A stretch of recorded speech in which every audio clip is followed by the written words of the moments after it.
Sveiki visi vandens mėgėjai ir mylėtojai, šiandien turime spalio 2 dieną, fokusas.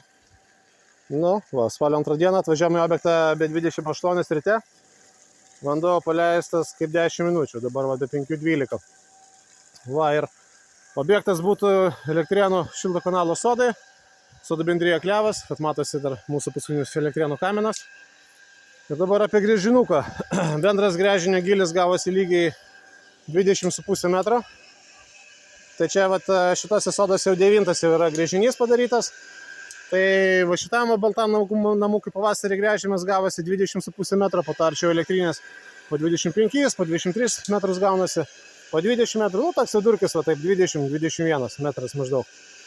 Tai taip atrodo dvi gręžinio duobės, gręžinio šachta, siurblys, vakuumo principu pakeliamas yra vanduo iš gręžinio ir čia dabar brigada atvažiuoja penktadienį betonuoti polius ir bus 50 kvadratų namukas, nes lapkričio 1 dienos jau įstatymas priimtas, kad iki 50 kvadratų gali statyti sodose, sodų namus, negali 80 kvadratų kaip anksčiau. Labai gaila, bet yra kaip yra. Ir būsimas bus karkasinis namukas, iki lapkričio mėnesio, sakė, jau karkasą visą su langai su visko pastatys, taip atrodo. Atvažiavom su džipuku prie kabelę, gręžėmės rankiniu būdu vandens pagalba, tokia vietovė, aišku, dabar viskas molis. 11 štangų suvarėm. Taip atrodo į medį atremtas, po 4 metrus ir tenai 5 metrai. Vanduo pilnai prasivalęs, pasižiūrim. Visą kelią molis plavūnas. Ir nuo 17,20 iki 20,5 buvo gražios frakcijos meliukas. Pasižiūrim. Vanduo visiškai krištolas, jokių smiltelių. Filtras nepraleidžia smulkės vidutinės smėlio frakcijos, tai papildomai filtro nereikės statytis.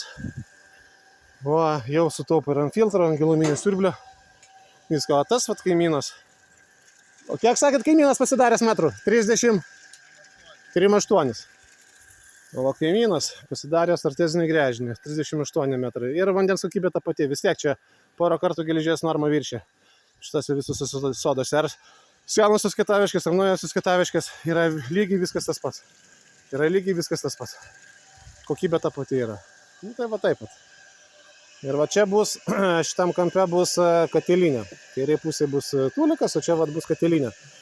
Tai atskirai žmogui kitais metais sukomplektuosim siurblį, su automatika ir atskirai bus įsivilkimo bakas sukomplektuotas. Taip atrodo šitas toksai gražus vandeningas smėliukas, kuris atiduoda vandenį.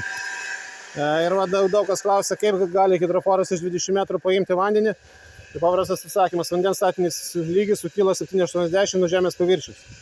O visi hidroforai traukia maksimaliai 8 metrų. Tai čia yra ribinis gilis, tada dar hidroforas gali patraukti vandenį iš gręžinio. Čia visose sodose ant 8 metrų ir slūkso vanduo. Visose gręžiniuose, 1:1. Įsiplaunam rankas. Tai tokia aplinkoje, spalio 2 diena, oras geras, gręžiam šiandien, nes rytoj lietų praneša visą dieną. Tai taip, tokia aplinka. 4 nedidelis klipukas, aišku, jau geologams savivaldybė neduotų leidimo gręžtis artezinio gręžinio, nes saugos zono 10 metrų spindulių nėra. Tai tokia alternatyva mini gręžiniuką. Tai ką, tada visiems geros dienos ir gero vandens, iki.